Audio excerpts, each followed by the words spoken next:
com a saída do Arrascaeta, para você colocar esse time para jogar no 4-4-2, fácil. É fácil. Né? Você põe Vidal e põe o Gerson, Everton Ribeiro, Cebolinha, lá na frente Pedro e Gabigol. Pronto, já está resolvido, porque o Gabigol vai jogar lá próximo. O Gabigol não é 9 centralizado. O Gabigol não é 9 centralizado, é uma outra característica do Pedro. O Gabigol não sabe jogar de costas.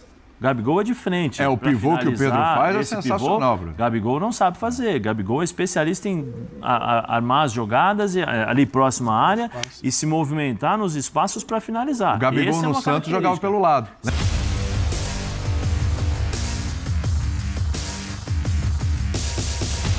Salve, nação! Saudações rubro-negras! Alcas e Flamengo, amanhã às 19 horas. Sabe onde assistir? Não sabe? Cara, é muito simples. O jogo irá passar na ESPN Brasil e também no Star Plus, o aplicativo aí do grupo Disney.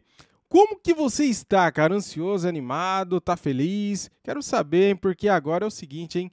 Gira a chavinha, vamos mudar a chavinha. Agora é Libertadores, galera. A tão sonhada Libertadores.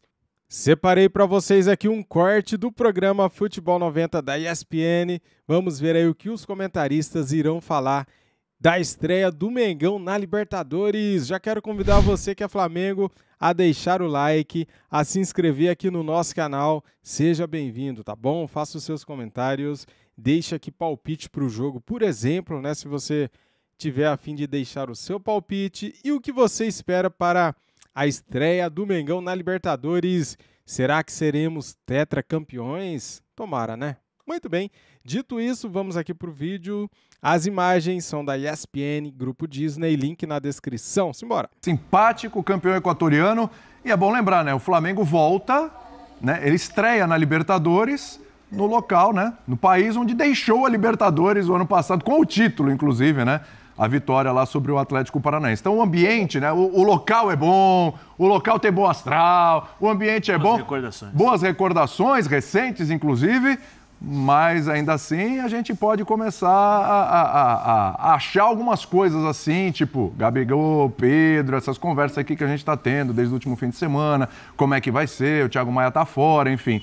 A gente pode começar a discutir uma série de assuntos aqui. Ô Zupá, vou começar com você aí, já que você está em loco. Para você, Gabigol, porque é o grande assunto. Depois da declaração do Gabigol, depois como foi o último jogo, é bom dizer que o Gabigol ficou fora também por uma questão física, é bom que se diga, mas teve a conversa. Sim. Gabigol e o Vitor Pereira. Na tua opinião, esse jogo contra o Alcas, para os dois, para um dos dois, qual dos dois seria se for um apenas?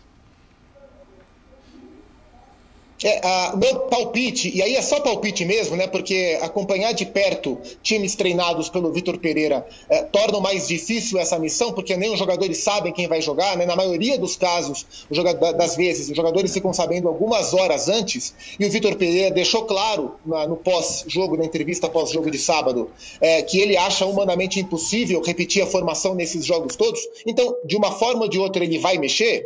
Então, a minha impressão é que o Gabriel joga amanhã contra a equipe do Alcas.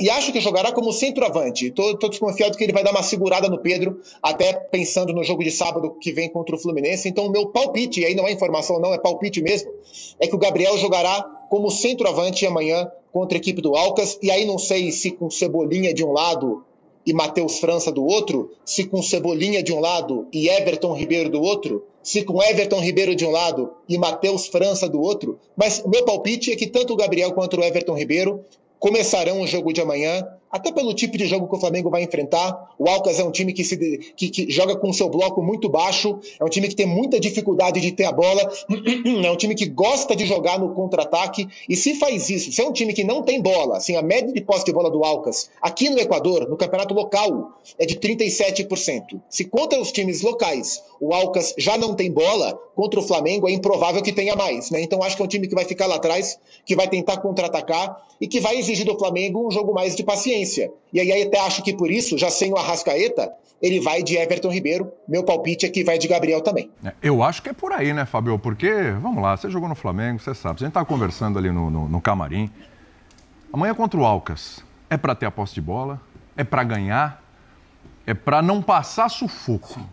Eu sei que é uma estreia, eu sei que é diferente, apesar dos jogadores serem experientes, campeões com o Flamengo, Libertadores e tudo, não é estreia. Mas não dá ainda para aceitar, mesmo nesse time que ainda não se encontrou ainda, o Vitor Pereira está mexendo, não dá para aceitar um Flamengo amanhã dando a bola para o Alcas. Você vê os números, 37% de posse de bola, o campeão equatoriano. William, é o que se espera do Flamengo, né? Eu acho que o Vitor Pereira vai ter que encontrar esse equilíbrio, né? Contra o Fluminense, ele colocou uma equipe no primeiro tempo, e ele falou muito sobre isso, uma equipe mais intensa, até mais jovem, né? Jogadores que recompunham com mais facilidade do que aqueles que estavam jogando, deu a bola para o Fluminense. Então, assim, olhando para o adversário, ele reconheceu um pouquinho o momento do Flamengo, entendeu também o momento do Fluminense e montou um time estrategicamente para tentar vencer e conseguiu. No segundo tempo, após algumas substituições que o Vitor Pereira fez, o Flamengo voltou a ter um pouco aquela origem antiga, né? De um time de posse de bola, com Felipe Luiz, com Gabigol, enfim. Aquele Flamengo que o torcedor está um pouco mais acostumado. Então, eu acho que no jogo de amanhã, pelas informações que o Zupac falou, a gente imagina um Flamengo que vai ter a bola, que vai voltar a ser um pouco aquele Flamengo de antes. Aquele Flamengo de um pouco mais de qualidade, que não, talvez não pressione muito o adversário lá em cima, ou que no momento que pressione também, porque, na minha opinião, não é um adversário que vai oferecer muita resistência ao Flamengo, mas se imagina um Flamengo dominante, um Flamengo com posse, e aí, através disso, você precisa de jogadores que tenham essas características, né? E aí entra no quesito Everton Ribeiro, entra no quesito Vidal no meio campo, no lugar do Thiago Maia, que tá com problema. O Gerson tem essa característica. Tem também essa questão do Gabigol, né? Como a gente vai ver o Gabigol, não só nesse jogo, mas nos jogos em sequência, né? Como o Vitor vai usar isso. Mas você tem que ver o Gabigol amanhã. Eu acho que é uma possibilidade, né? O Gabigol, ele se colocou nessa posição, né, de disputa novamente nessa figura principal do ataque. Eu acho que não tem problema nenhum. Eu acho que o Gabigol colocou isso, talvez, na coletiva, que o problema não é o Pedro, mas é o posicionamento dele como segundo atacante. Talvez ele não queira mais fazer essa função de beirada do campo, de recomposição, de acompanhar a lateral, de fechar espaços, que ele quer voltar a ser aquele Gabriel de origem, né? O Gabigol, o camisa 9, aquele cara de referência na área. E seria bacana vê-lo, né? Eu não sei como é que o Vitor vai levar essa condição com o Pedro também. Então, assim, o argumento vai ser colocar o Gabigol porque ele merece ser testado como 9, ou o Pedro, né, talvez saia do time pensando em um Fla-Flu, já que o adversário não oferece muita resistência. Então, assim, amanhã eu acho que é um jogo um pouco mais tranquilo para o Flamengo, mesmo o Flamengo mudando essa característica, pulando de uma equipe que foi contra o Fluminense no primeiro tempo de intensidade para uma equipe de posse de bola. Acho que isso o jogo de amanhã pede. Mas a sequência dos jogos, como é que o Abel, desculpa. Ô, William. Como é que o Vitor vai organizar essa equipe com as declarações que o Gabigol deu aí com relação ao seu posicionamento? O Zupac chamou? Não. Chegou a chamar aí, o Zupac? Chamei. Fala. Eu não ouvi. Chamei, até o Fábio estava falando sobre o Gabriel, sobre a declaração do Gabriel, sobre o posicionamento. Eu acho interessante trazer mais elementos para essa conversa, porque de fato, o futebol, uma frase que o Zé Elias fala desde os tempos em que ele jogava futsal, futebol é muito dinâmico. E você tem razão, Zé, futebol é muito dinâmico. Porque eu me preparei aqui para essa cobertura achando que a repercussão da lesão do Arrascaeta seria a pauta principal. Mas aí o Gabriel traz esse assunto que é super relevante sobre a maneira que ele quer jogar, e essa vira a pauta desses dias aqui. E eu fui tentar entender um pouco mais, até trouxe essa informação mais cedo no Sport Center, com o Bruno e com a Mari, tentar entender um pouco mais o que o Gabriel pensa sobre isso. Por que ele se manifestou como ele se manifestou? Qual é a leitura que ele faz? E eu ouvi algo interessante de pessoas do entorno do Gabriel, que eu fui tentar aprofundar essa discussão. Na cabeça do Gabriel, no ano passado, ele topou ajudar a equipe abrindo mão da sua principal característica, isso no seu entendimento, que é ser o homem bom, o homem de definição, porque ele entendia que o time precisava naquele momento e ele percebeu, dentro da maneira que o Dorival tocou o trabalho e o time cresceu, que seria bom para todo mundo. E de fato foi bom para todo mundo, né? O time cresceu, o Gabriel jogou muito bem, consagrou o Pedro, veio para trás, deu assistência, deu passe, fez gol de final de Libertadores, enfim, foi bom para todo mundo. O Flamengo jogou muito durante uma boa parte da era Dorival, e essa ajuda, né, essa é a leitura. O Gabriel até fala isso, essa ajuda que ele deu ao time foi boa para todo mundo, beleza. Mas há uma leitura interna por parte do Gabriel e das pessoas que o cercam, que vivem com ele, de que essa ajuda individualmente para ele custou um preço também. Por exemplo, deixou o Gabriel mais distante da Copa do Mundo. Não sei se ele seria convocado sendo o centroavante, mas estando na posição que ele esteve, e olhando para as demandas que a seleção tinha para o ano passado, há um entendimento por parte do entorno do Gabriel que esse outro posicionamento o tirou de uma briga por uma Copa do Mundo. E na leitura deles todos, inclusive do Gabriel, hora de ele voltar a brigar pela sua principal característica. Imagino até que a mudança de ciclo de seleção brasileira, com um novo técnico chegando, uma outra mentalidade, também tem algum peso. Ele quer se colocar na briga por um ciclo de seleção brasileira, estando na sua melhor função, mesmo que para isso ele tenha que disputar vaga com o artilheiro, né, o Flamengo, o goleador, que é o Pedro, e até acho que nesse momento, para ele, se o Vitor Pereira tivesse que amanhã escalar o time para a final do campeonato e escolher um dos dois para ser o 9, eu acho que agora ele escolheria o Pedro. Então é até um movimento corajoso do Gabriel, abrindo mão, entre aspas, de um lugar mais seguro para ele no time, para entrar numa briga que talvez seja desfavorável para ele na hora de uma escolha.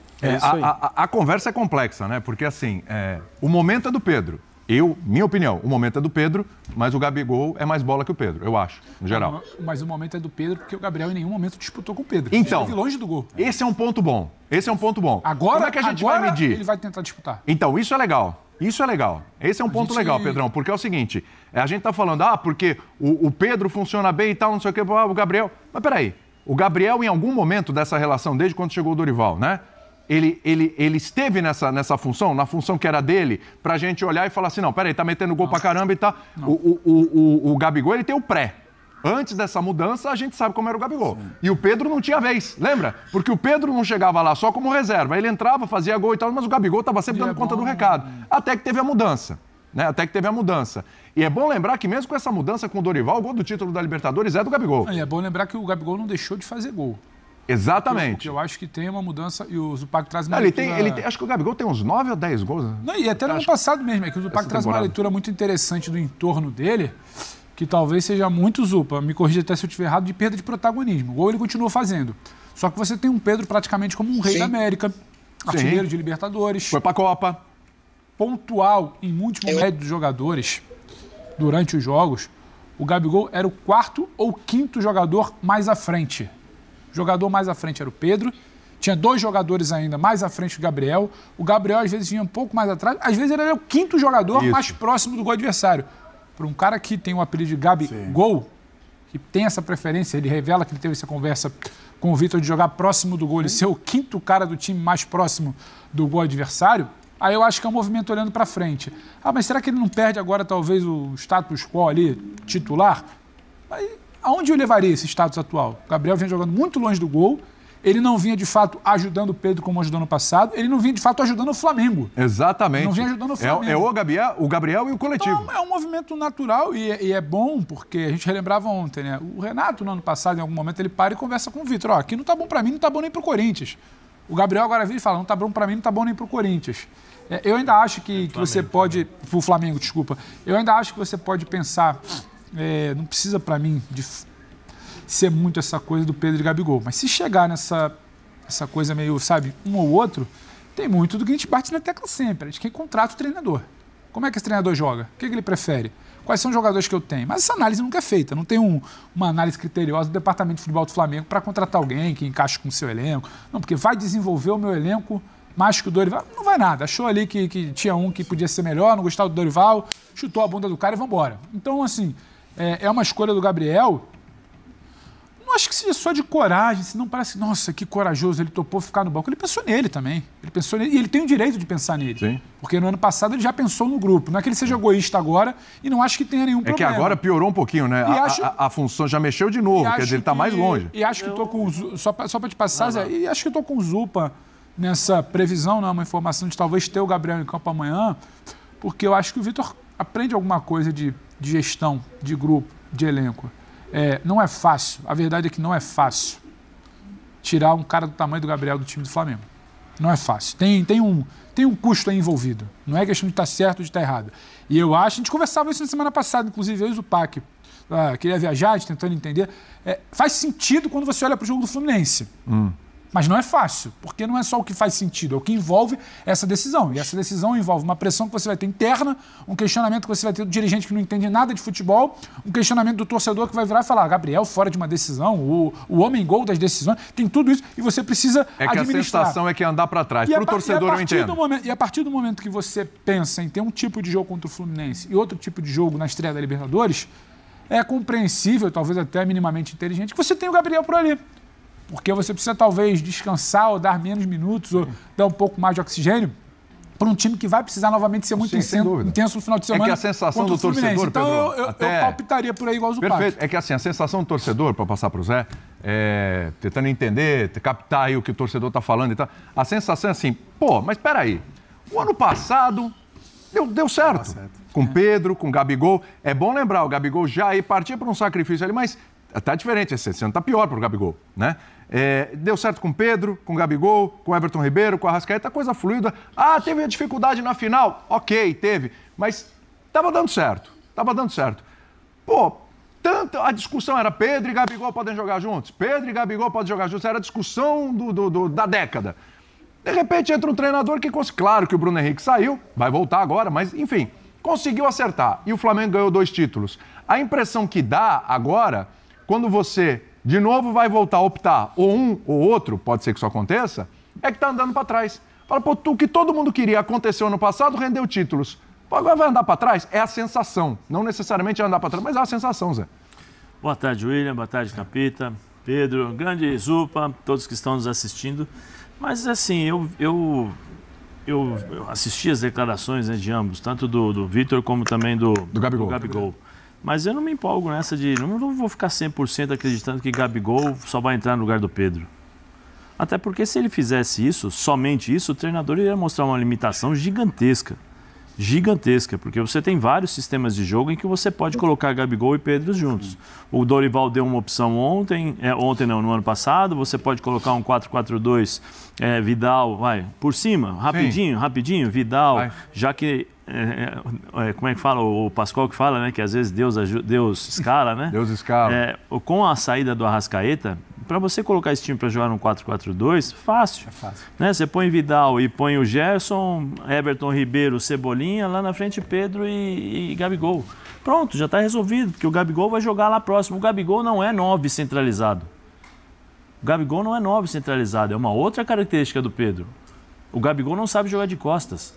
Gabigol é de frente. O pivô que o Pedro faz é sensacional. Gabigol não sabe fazer. Gabigol é especialista em armar as jogadas ali próximo à área e se movimentar nos espaços para finalizar. O Gabigol no Santos jogava pelo lado, lembra? Era o Ricardo Oliveira de referência. Com o Dorival Júnior, mas era começo de carreira. Não, sim. Ele era mas ele estava na frente ali o tempo todo. Não é que ele voltava para recompor, para marcar. Começo de carreira, ele voltava pra caramba. Ele voltava ali para fazer. Agora não, agora ele é o Gabigol.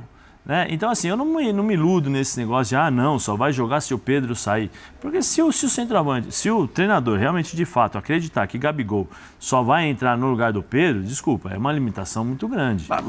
Falta de inteligência. Mas isso aí partiu do Gabigol. Mas então, o Gabigol lançou isso pra frente. Não. Gabigol. Mas uma coisa é o que o Gabigol fala. Sim. Agora, se o treinador chegar pro Gabigol e falar assim, vem cá, Gabigol, você tá jogando aberto pelo lado direito, certo? Eu não quero que você fique aberto. Nós vamos jogar no 4-4-2. Quem vai ficar aberto ali é o Everton. Quem vai ficar aberto pelo lado esquerdo é o Cebolinha. Eu quero que você rode ali, próximo do Pedro. Por quê? Porque o Pedro vai abrir as jogadas e você vai aproveitar as jogadas. O ano passado ele fazia essa movimentação. Se o Gabigol não quiser isso. Você quer ver? Então aí falta inteligência pro Gabigol. Ô, William. Aí falta inteligência pro Gabigol. O ano passado, só para o Zupac deve lembrar, e todos nós aqui nós lembraremos isso. Vocês lembram qual foi o posicionamento do Pedro contra o Corinthians? O Pedro jogou centralizado ou o Pedro jogou aberto pela esquerda? O da Libertadores? E o Gabigol fazia... O da Copa do Brasil. Quase todas. Em cima do Fagner. Sim, e o Gabigol fazia o facão em cima dos zagueiros. Existe a possibilidade. E outra, até uma coisa que eu ia falar pro Gabigol. Se ele se limitar a jogar como um camisa 9 centralizado, ele vai estar, limitando a carreira dele. O Gabigol tem bola para jogar rodando, tem bola para jogar um pouco centralizado, tem bola para sair para os lados. Ele não pode simplesmente falar, não, eu só vou jogar ali se for a posição do Pedro. Porque se o Vitor Pereira chegar para ele e falar assim, eu quero que você jogue ao lado do Pedro, eu não vou jogar? Não existe isso. Mas é que os cenários, assim, a gente imagina o Gabigol, a declaração do Gabigol ela é baseada no jogo do Fluminense, né? Sim. Então acho que é por isso que ele poderia, não dar entrevista, mas assim, esperar talvez um pouco mais para esse tipo de declaração que ele deu de disputa com o Pedro. Porque é lógico que quando o Gabigol fala assim, a gente teve uma conversa 2 treinos antes do jogo, né? A princípio, seria o Gabigol nessa função do Matheus França, a gente imagina isso. Então, o Vitor Pereira chegou, né, Gabigol, a gente vai jogar com esse formato, eu vou precisar de você fazendo um pouco essa função, recompondo um pouco mais de pressão, enfim. E aí, isso, naquele momento, incomodou o Gabigol. Ele falou, pô, professor, eu já estou fazendo isso há muito tempo, eu já não estou me sentindo muito bem. Sim. Então, assim, a minha opção seria tentar novamente voltar ali para jogar próximo da área. Mas é como você está falando, acho que o Zé quer chegar nisso. É um jogo específico, né? Agora, se o Vitor Pereira chegasse para o Gabigol e falasse assim, em uma conversa, ó, Gabigol, a partir de hoje, o meu esquema tático vai ser assim. Eu preciso de um jogador aberto na direita, um jogador aberto na esquerda, um homem centralizado, 3 zagueiros, aí o Gabigol pode questionar com relação a isso. Fala, bom, então se for para jogar sempre dessa forma, se é um esquema estabelecido, eu prefiro disputar a posição com o Pedro. Mas eu acho que o momento do Flamengo ainda não tem essa definição. Eu acho que o Flamengo pode jogar com 3 homens de frente, 2 abertos e um centroavante. O Flamengo pode jogar com 2, como o Zé falou, com 4 homens no meio, Gabigol e Pedro. Então, assim, foi corajosa a declaração do Gabigol, foi um motivo, ele quis dar uma explicação, porque a gente sabe que o Gabigol também é um pouco vaidoso, né? Então, mas foi sem mimimi, hein? Ele falou, ele foi dar uma explicação porque ele ficou no banco, né? Ele podia falar, bom, opção do treinador confirmou na coletiva, então é isso, mas ele poderia, mesmo. William, falar assim, não, foi uma decisão do treinador, de repente não era o momento de eu entrar no jogo e vamos ver na Libertadores como é que isso vai ser, e aí dá um pouquinho mais de tempo, né? O Gabigol, ele se colocou nessa situação no momento. Foi ele que falou, não, eu quero voltar a ser centroavante, eu quero a minha posição de disputa vai ser com o Pedro, e eu acho que necessariamente não vai ser isso, assim. Eu acho que o Flamengo vai mudar dentro dos campeonatos de sistema, da forma como olhar para o seu adversário, eu acho que isso o Vitor Pereira tentou passar um pouco. A maior prova disso... Só um segundinho. Tá aí, galera, o debate do Futebol 90 da ESPN Brasil. O que vocês acharam do debate? Todo debate é válido. Em todo debate, cara, a gente aprende um pouco, pega alguma coisa interessante, né? O que você acha sobre Gabigol e Pedro? Eles podem jogar juntos, como jogaram no ano passado com Dorival Júnior? Ou você acha que com Vitor Pereira vai jogar somente um? Eu acho que hoje irão jogar os dois. Hoje não, amanhã, desculpa. Contra o Alcas, né? Na estreia da Libertadores, irão jogar os dois. É um pressentimento que eu tenho. Acho que o Vitor Pereira pode usar esse jogo como um laboratório, não diria.